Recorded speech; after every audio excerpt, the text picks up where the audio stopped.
बोलिए सदगुरुदेव की जय। साहेब। योगा वशिष्ठ के उस प्रकरण की तरफ ले चलता हूं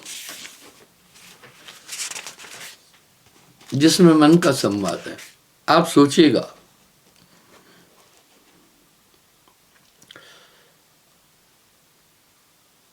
वशिष्ठ जी से राम जी जो कह रहे हैं, आप विचार करना थोड़ा। हे मुनिवर, ये मेरा चित्त काम, क्रोध, लोभ, मोह और तृष्णा आदि दुखों द्वारा जर्जर हो गया है।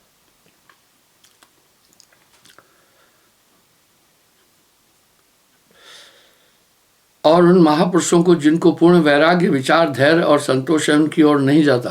देखिएगा, मानत नहीं मन मोरा। ये बात कोई साधारण नहीं कह रहे, राम जी बोल रहे हैं। सर्वदा विषयों के चारों ओर झपटता फिरता है ये मन। जैसे मोर के पंख वायु में, वायु लगने से एक जगह नहीं रुकते हैं। मयूर पंख एक जगह नहीं रुकते। और जैसे गांव का कुकुर, कुकुर कुत्ते को कहते हैं, रोटी न मिलने से इधर उधर दूर तक दौड़ता फिरता है, वैसे ही ये मन वांछित पदार्थ न मिलने से व्याकुल होकर इधर उधर व्यर्थ दौड़ा फिरता रहता है। इस मन को कहीं धन भी मिल जाता है, जैसे बांस के पिटारे में पानी भरने से वह कभी नहीं भरता। अर्थात धन प्राप्त होने पर मनुष्य की यह इच्छा रहती है कि और धन मिले। कभी यह नहीं कहता कि बस अब अच्छा। कोड़ी कोड़ी जोड़कर कीने लक्ष्य करोड़। कोड़ी कोड़ी जोड़कर कीने लक्ष्य करोड़। कोड़ी संग न जात है, केता दाम बटोर। न तो काम की सीमा है, न क्रोध की कोई सीमा है, न लोभ की सीमा है, न मोह की सीमा है, न अहंकार की सीमा है। ऐसे परम शत्रु इस काया के अंदर निवास कर रहे हैं।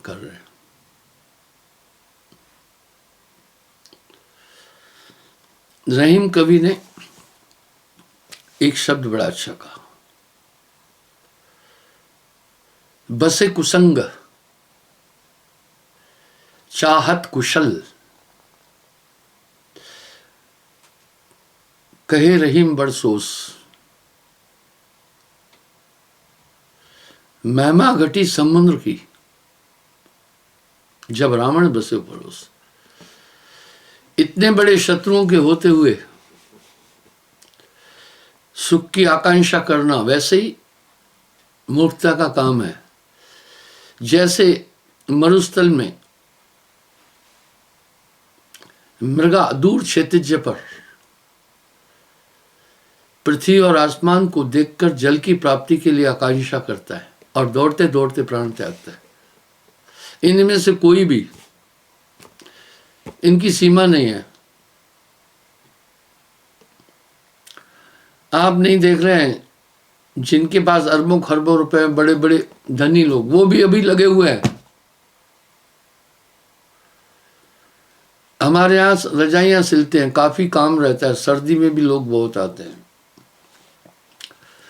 तो मुझे एक माताजी ने कहा कि गुरुजी सुई टाटा की लाना, बाकी नहीं लाना। मैं कहो टाटा वाले सुई भी बना रहे हैं क्या?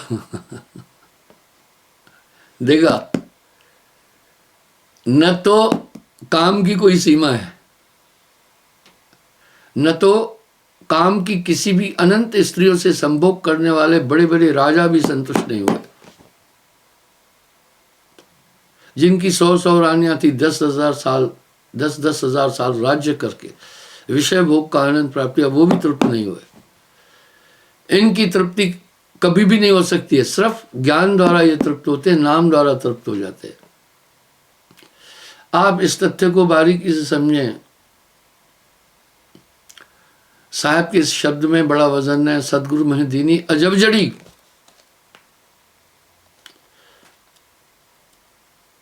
सो जड़ी मोह अति प्रिय लागे, अमृत रस से भरी। काम क्रोध मद लोभ अहंकार सुंगत तुरंत मरे। 5 सखी अर्थात वो बड़ी अजब जड़ी है। वो नाम सिर्फ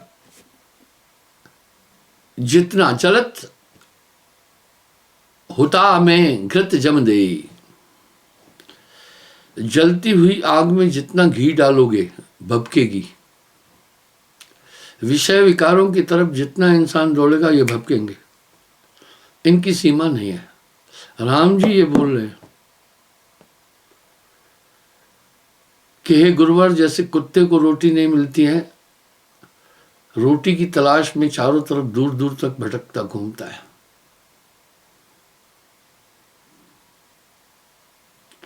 जैसे हवा में मोर के पंख एक जगह नहीं टिकते, इस तरह ये शत्रु हृदय को भेदते रहते हैं। आप विचार करें, ये साधारण व्यक्ति कोई नहीं कह रहा है, ये संबोधन राम जी का है अपने गुरु के प्रति।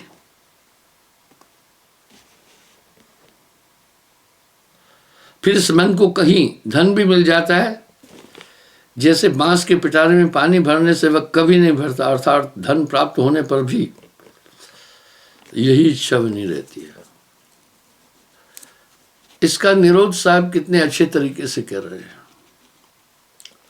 अपरिग्रहण, साईं इतना दीजिए,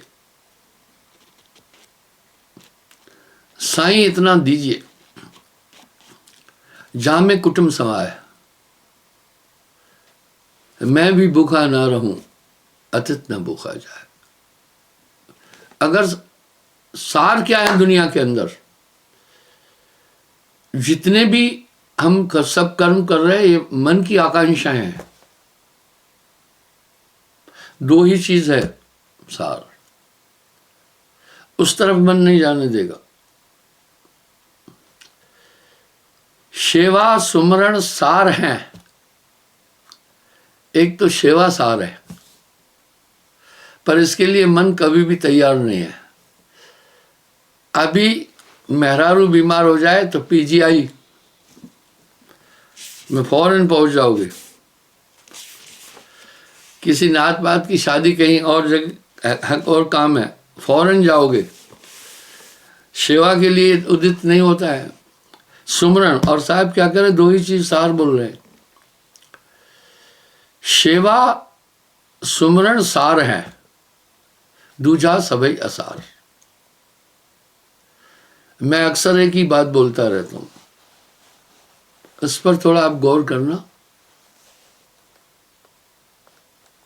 गुरुदेव कभी किसी को सेवा के लिए बुलाते ही नहीं थे, जरूरत ही नहीं पड़ती थी।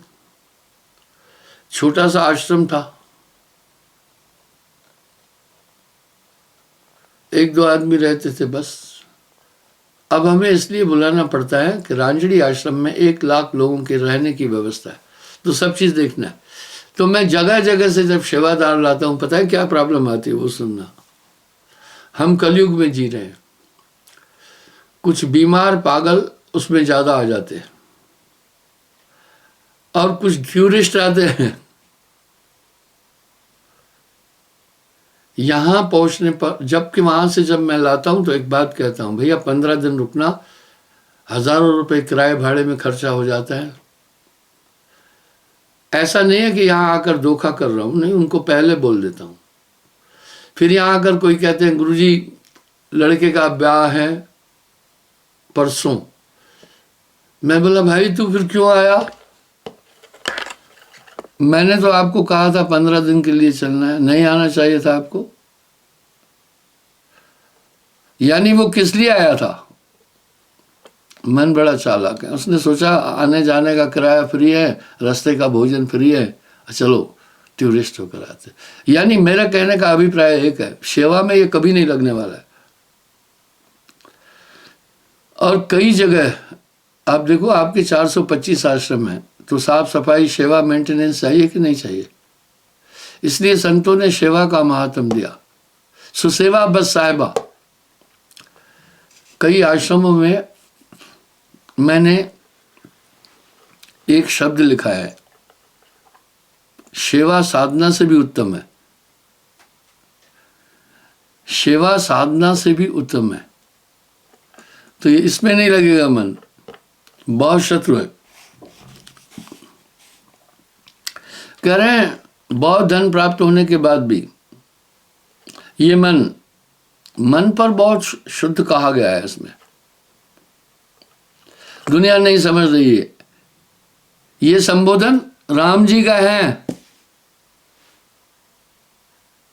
वैराग्य प्रकरण में आप देखना, योगा वैशिष्ट में राम जी का है ये। अब साहब तो कह रहे हैं कितना वजन है इसमें कि सयाद में के काबू में सब भी जीव बेचारे।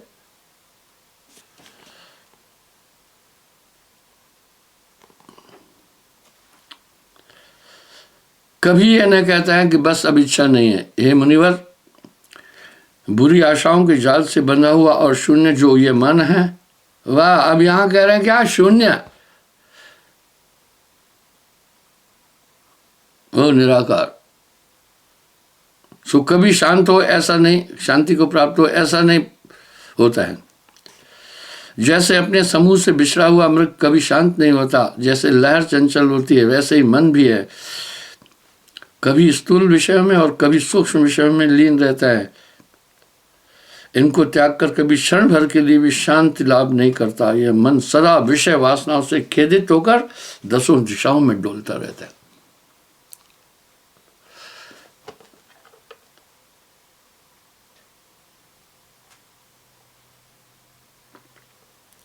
जैसे रुई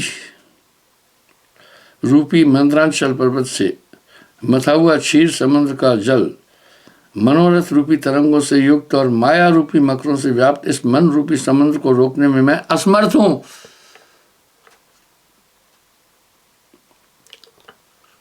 मैं पुनः कह रहा हूं, ये कोई मामूली आदमी नहीं बोल रहा है। ये राम जी अपने गुरु वशिष्ठ जी से कह रहे हैं। जैसे मृगा गड्ढे में गिरने की शंका न करके हरी धूप की ओर दौड़ता है, वैसे ये मन नरक में गिरने की चिंता न करके विषम की ओर दौड़ता है। मानत नहीं मन मोरा, साधो मानत नहीं मन मोरा। हम देख रहे हैं ये कलयुग है, इसमें काम क्रोध लोभ मोह अहंकार का वेग और तीव्र हो गया। क्यों तीव्र हो गया? साहब ने कहा कलयुग में मैं बहुत जीवों को ले जाऊंगा वहां। ये पहले ही सतर्क है, पहले ही सतर्क है। हर शब्द में एक वास्तविकता है साहब की।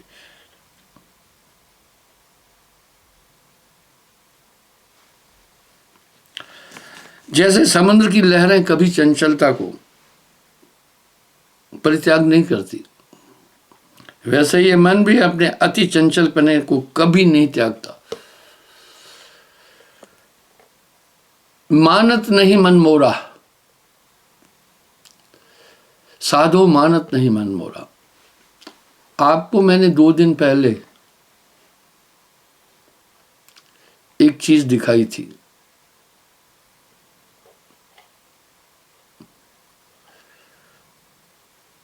मैंने तब भी मन के ऊपर बोला था। आपको 2 दिन पहले दिखाया था कि साहब ने वशिष्ठ मुनि को ज्ञान दिया था त्रेता युग में।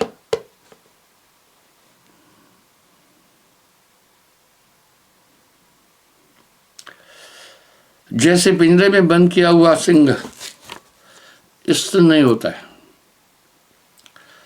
वैसे ही चिंताओं के समूह में घिरा हुआ यह मन कभी शांति लाभ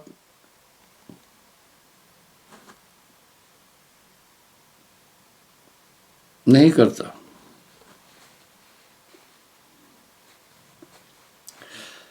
जैसे राजहंस पानी में से दूध को बहुत जल्दी अलग कर देता है, वैसे ही मोह रूपी रथ में चढ़ा हुआ यह मन भी समता सुख आत्मज्ञान को शरीर से हर लेता है। साहब ने आम आदमी की भाषा का प्रयोग किया। साहब की वाणी की बड़ी प्रासंगिकता है।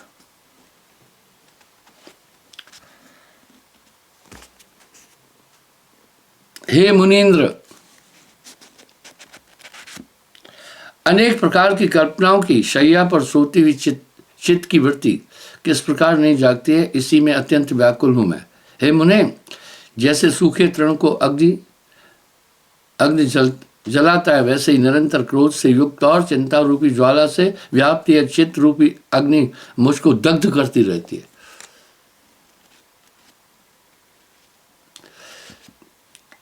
शेर को जब पिंजरे में डालते हैं ना, तो पिंजरे की ये महत्ता है, वहां से वो निकल नहीं सकता है। नाम की ताकत के अलावा ये कभी भी नहीं रुक सकता है। मेरे विचार से आपको इसकी प्रत्यक्ष अनुभूति है।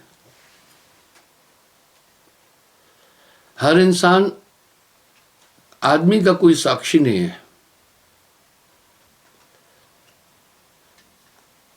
कई ऐसे कर्म आपने किए होंगे जिसका पता आपने न पत्नी को चलने दिया, न पति को चलने दिया, न किसी को चलने दिया। आप साक्षी हैं। हर आदमी के कर्मों का साक्षी उससे बेहतर कोई भी नहीं है। जो जो कर्म मनुष्य करता है सब रिकॉर्डिंग हो रहे। सीसीटीवी कैमरे आपके शरीर में भी लगे। मृत्यु के बाद जब धर्मराय जब लेखा मांगे की मुख लेके जाएगा, वो रील वहां चलती है।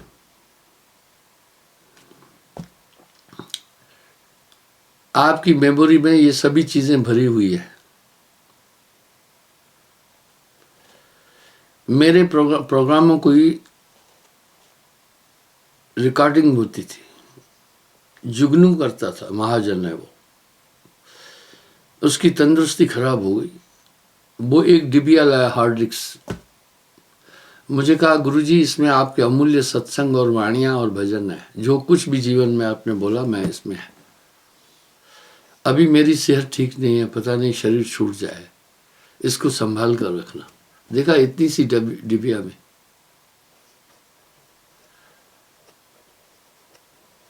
इतनी सी डिबिया में मेरे पूरे जीवन की क्रियाएं थी। ये सब इस मस्तिष्क की नकल है।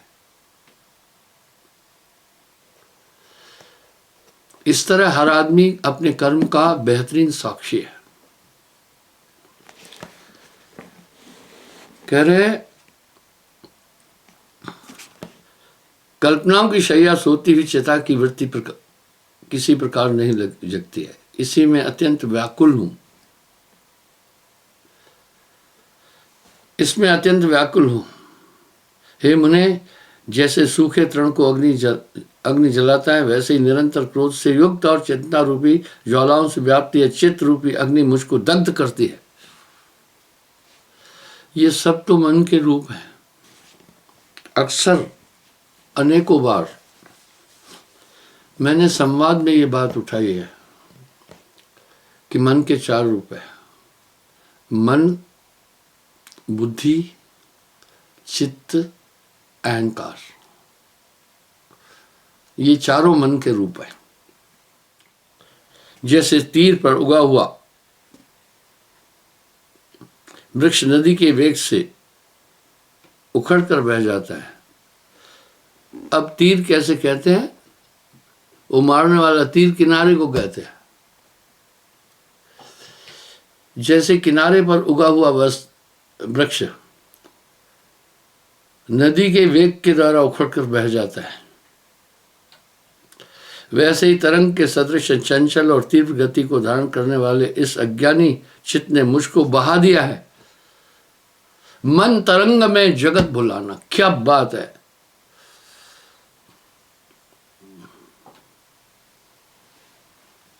जैसे बांध से जल रुक जाता है, वैसे ही संसार सागर से पार होने का उत्सुक मैं इस चित्त से रुका हूं, अर्थात इस दुष्ट चित्त के कारण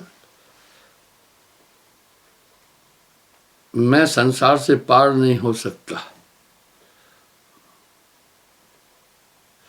जैसे कुएं की ढेकरी बार बार रस्सी द्वारा ऊपर से नीचे, नीचे से ऊपर जाती रहती है, वैसे ही मैं कभी ऊर्ध्वगामी और अधोगामी मन की बुरी वासनाओं से लिपटा हुआ हूँ। जैसे बालक अपनी परछाई को बेताल समझकर भय मानता है, किंतु समर्थ होने पर उस बेताल का भय जाता रहता है, उसी चित्तरूपी बेताल ने मेरा स्पर्श कर लिया है, उससे मैं भय को पाता हूँ। इसलिए वही कहिए जिससे चित्तरूपी बेताल नष्ट हो जाए।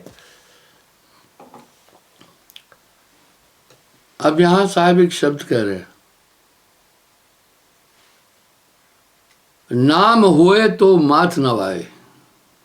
बड़ी टेक्निकल बात है। ना तो ये मन मान चाहे, तेरा बैरी कोई नहीं है, तेरा बैरी मन। विडंबना क्या है? बहुत बड़ी विडंबना है। आप किसी भी धर्म, किसी भी पंथ में जाओ, वहां साहब की वाणी यहां दी गई है। बड़ी विडंबना है और विरोध भी है।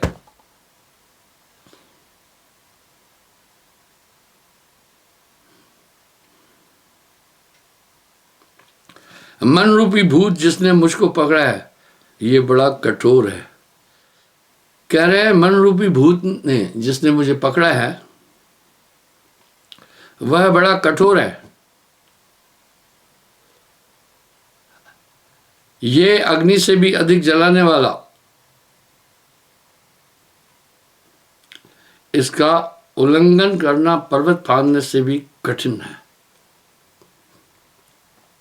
आप नहीं देख रहे हैं, बड़े बड़े धुरंधर भी इस मन की तरंग में बह जाते हैं।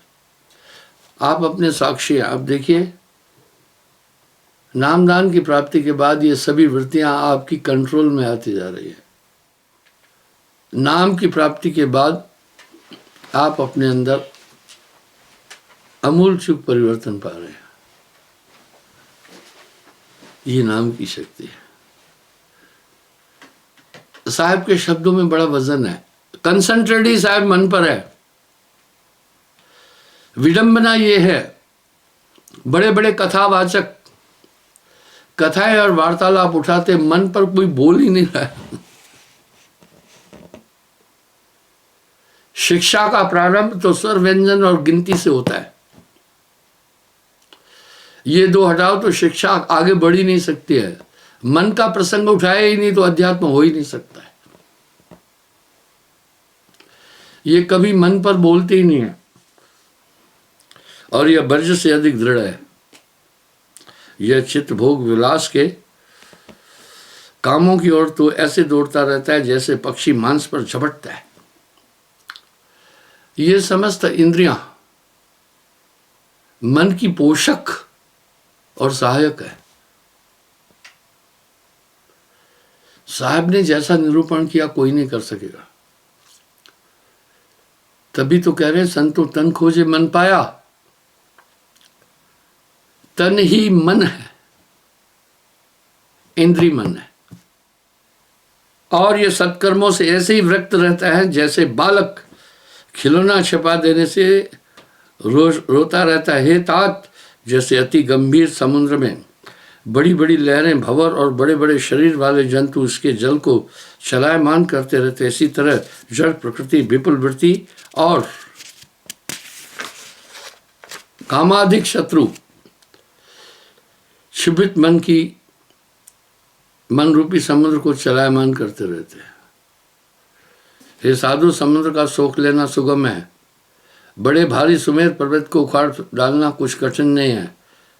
अग्नि भोजन करना सरल है, परंतु मन को बश कर लेना उससे भी कठिन है। सेम संवाद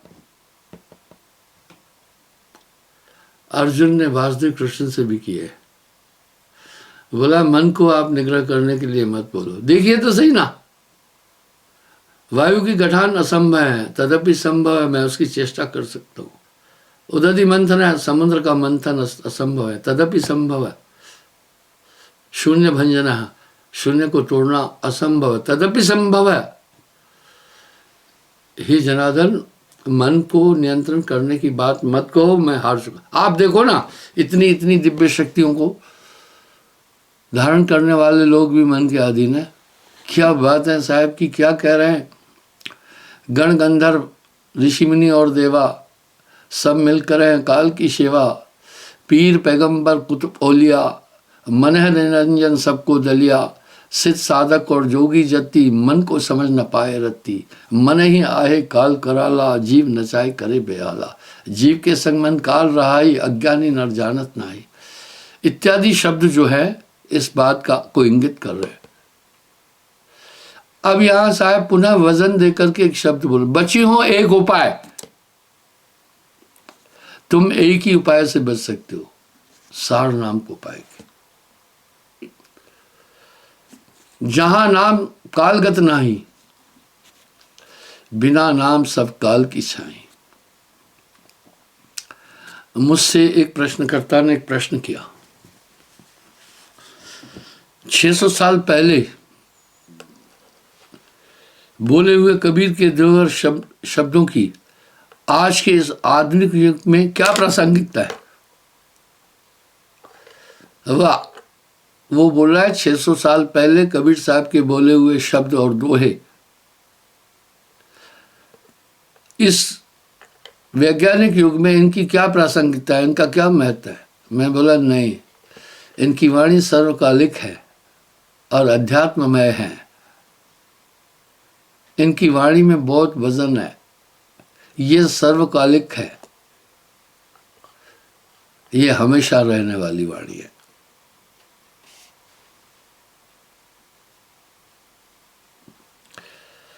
हे साधु, समुद्र को सोख लेना सुगम है, बड़ी भारी सुमेर पर्वत को उखाड़ डालना कुछ कठिन नहीं, और अग्नि भोजन करना सरल है, किंतु मन को वश कर लेना सबसे कठिन काम है।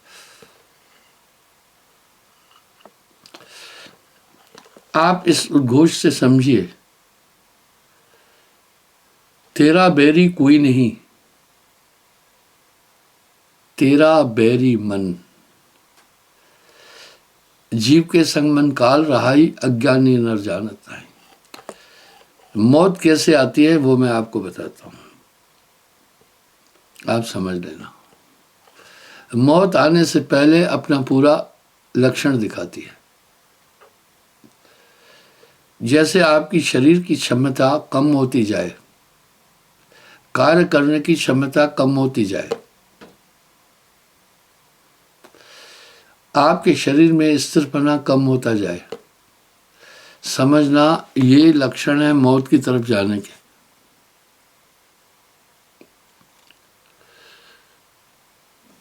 आप चाहें कि ये कुछ कार्य करूं नहीं, और हमेशा सिर्फ विश्राम चाहें, ये मौत के लक्षण है। धीरे धीरे आपके शरीर की स्ट्रेंथ जो 100% है घटती जाएगी। देखिए उदाहरण देता हूं, साहब ने कहा, झुकेगी तुम्हारी कमर मगर धीरे धीरे, मौत आएगी तुम्हारे करीब मगर धीरे धीरे। वाह, मौत आएगी तुम्हारे करीब मगर धीरे धीरे, गिरेंगे तुम्हारे दतवा मगर धीरे धीरे, घटेगी तुम्हारी नजर मगर धीरे धीरे। ऐसा नहीं कि एकदम अंधा हो जाओगे, ये रिडक्शन धीरे धीरे धीरे धीरे होगा। ये मौत की तरफ बढ़ने का रास्ता है, शरीरांत का ये रास्ता है। जब ये अवस्था को प्राप्त हो जाओगे हमेशा बेचैन रहोगे, कुछ अच्छा नहीं लगेगा, तब कुछ नहीं कर पाओगे। चेत सवेरे बावरे फिर पाशे पछता है साहिब।